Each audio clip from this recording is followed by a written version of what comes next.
ជំរាបសួរបងប្អូនទាំងអស់គ្នាចានឹងខ្ញុំសូមបង្ហាញវីដេអូមួយពីរបៀបដាក់screen recording នោះចាកម្មវិធីថតវីដេអូលើអេក្រង់ណាបងប្អូនទាំងអស់គ្នាចាដោយសារតែទូរស័ព្ទរបស់ខ្ញុំគឺអត់មានទេបងប្អូនចាអញ្ចឹងបើសិនជាទូរស័ព្ទបងប្អូនអត់មានកម្មវិធីនឹងទេបងប្អូនអាចដាក់បានបងប្អូនទាំងអស់គ្នាចាមុនដំបូងយើងអូសវាពីលើអញ្ចឹងមកបងប្អូនទាំងអស់គ្នាចា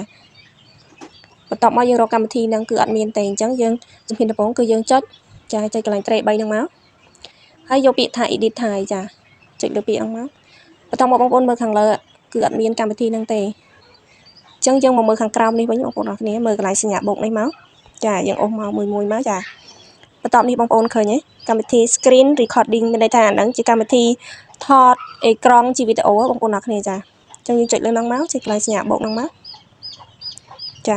ពេលចុចមកវានឹងលោតមកលើឯងបងប្អូនចាអញ្ចឹងពេលវាលោតហ្នឹងមកយើងចកត់វាជាប់មកយើងអូសមកបងប្អូនចាយើងដាក់កន្លែងណាដែលយើងស្រួលចំណាំស្រួលរចិត្តដៃបងប្អូនអ្នកគ្នាចា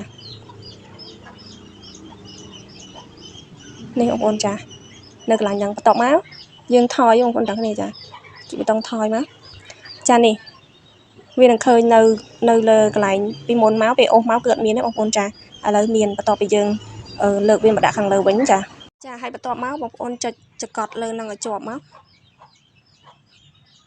ចាពេលចុចលើនឹងឲ្យជាប់មកវានឹងចេញតម្រង់បែបនេះបើសិនជាទូរស័ព្ទបងប្អូនកន្លែងពីរនេះវាមានបិទអញ្ចឹងបងប្អូនចុចបើកទាំងពីរមកបងប្អូនអរគ្នាចាដោយសារកន្លែងហ្នឹងគឺគេ record តាក់ទងនឹងសំឡេងបើសិនជាបងប្អូនបិទគឺយើងថតបានតែរូបភាពទេប៉ុន្តែអត់បានទាំងសំឡេងទេតែបើសិនជាយើងបើកអញ្ចឹងទៅវាបានទាំងសំឡេងអញ្ចឹងណាចាបន្ទាប់ពីបើកកន្លែងហ្នឹងហើយបងប្អូនថយមក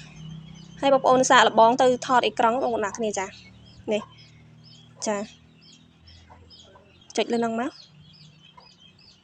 ហើយយើងចុចយកពាក្យ start recording ចានេះបងប្អូនអរគ្នាចាប៊ូតុងគឺវាកំពុងតែដើរនីតិបងដើរមានន័យថាវាកំពុងតែថតលើអេក្រង់ហ្នឹងបងប្អូនចាបើសិនជាបងប្អូនថតអញ្ចឹងហើយបងប្អូនចង់បិទវិញយើងចុចកន្លែងប៊ូតុងក្រហមស4ជ្រុងនេះមកដើម្បី save វីដេអូចាចុចមកបងប្អូនចាពេលចុចចឹងហើយគឺវា save វីដេអូអញ្ចឹងបងប្អូនទៅមើល